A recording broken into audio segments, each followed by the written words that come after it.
unsurprisingly, fishing is the main source of income for many small coastal communities here, and until recently, seahorses were included as a major part of their catch.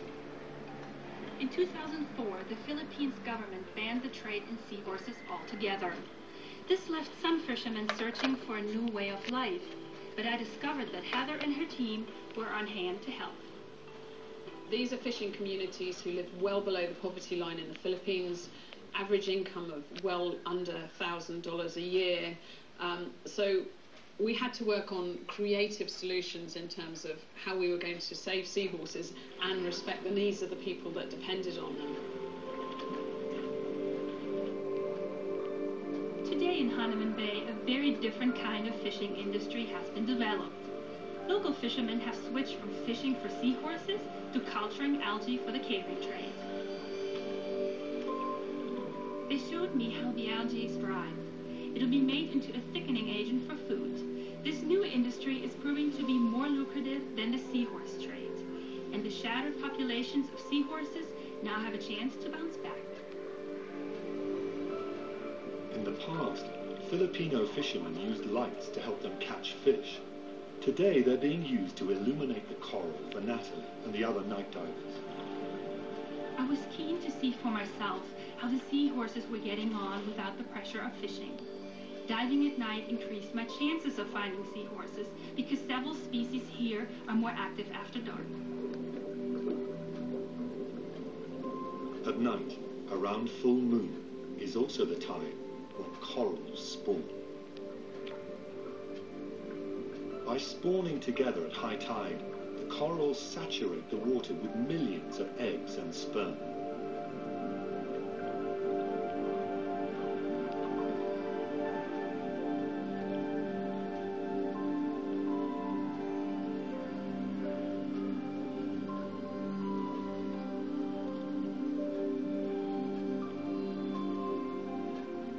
These vast quantities ensure that some of the eggs are both fertilized and evade the reef's many hungry predators.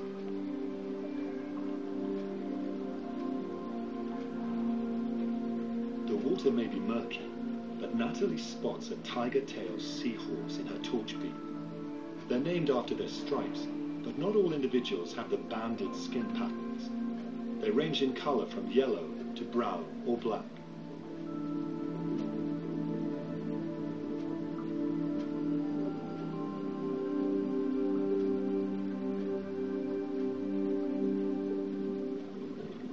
It was amazing to see that little seahorse in amongst the coral and to know that its future should be safe. It has to take its chances with natural predators, for sure, but at least it's not going to be targeted by fishermen around here anymore. Next day in the village, Natalie finds that the local people's versatile skills are also helping to promote a message of seahorse conservation. Some craftsmen supplement their income by carving wooden seahorses for tourists, rather than by catching and selling the real thing. Before she leaves the Philippines, Natalie is keen to find a very special species of seahorse.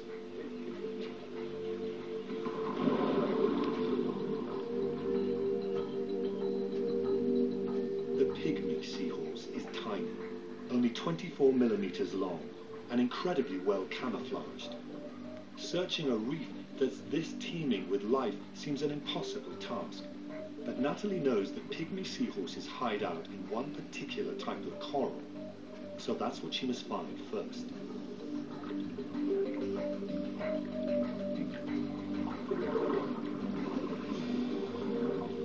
For many species, effective camouflage is the key to staying alive.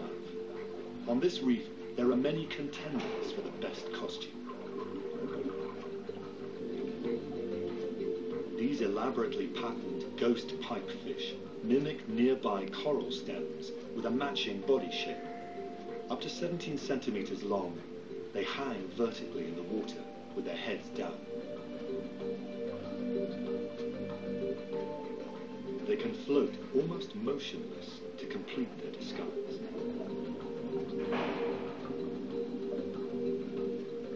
Although related to seahorses, these pipefish aren't quite what Natalie's looking for.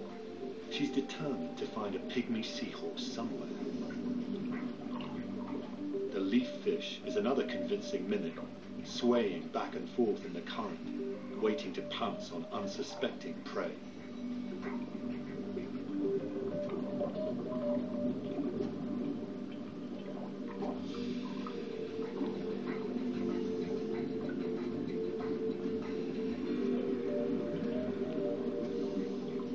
Some creatures acquire their costumes. Like this boxing or pom-pom crab, which catches plankton using anemones carried like mitts in its claws.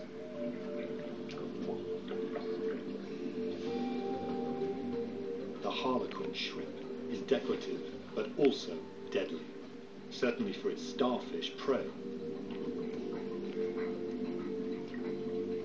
The shrimp's needle-like claws slice the starfish open to feast on its entrails. It will slowly be eaten alive over several days.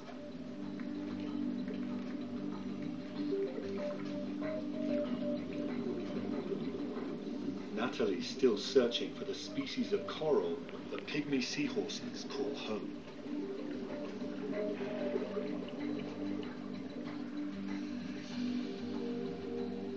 Eventually, amongst the jumble of colour, she finds what she's looking for. It's a type of Gorgonian coral with pale, delicate arms that stretch out to filter plankton from the currents. But one of the knobbly branches is moving. It's a pygmy seahorse, barely distinguishable from the coral itself. Like all seahorses, pygmies have specialized skin cells called chromatophores that can change color to match their surroundings exactly. But the pygmy seahorses also mimic the texture of their coral home, with small lumps all over their bodies which look like coral polyps. Close by, Natalie finds more pygmy seahorses, this time a smooth skin variety.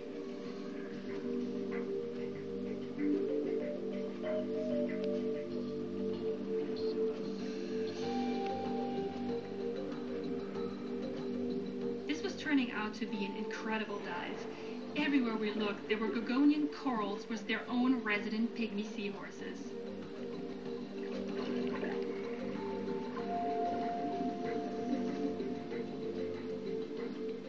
This pair were male and female. The male's telltale pot-belly pouch looked ready to burst, full of developing young. Sadly, I never got to see the bird.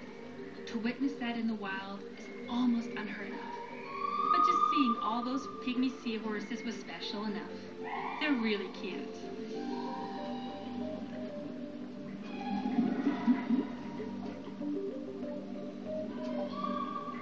Most people love seahorses, and many love them enough to want them as pets. Yet another reason why seahorses have a price on their heads. But prospective seahorse owners should choose carefully before they buy. In a retail situation, a seahorse can sell for tens or even hundreds of pounds. £79.98 then, please. If that translates back to the person who's sitting in that country, like Indonesia,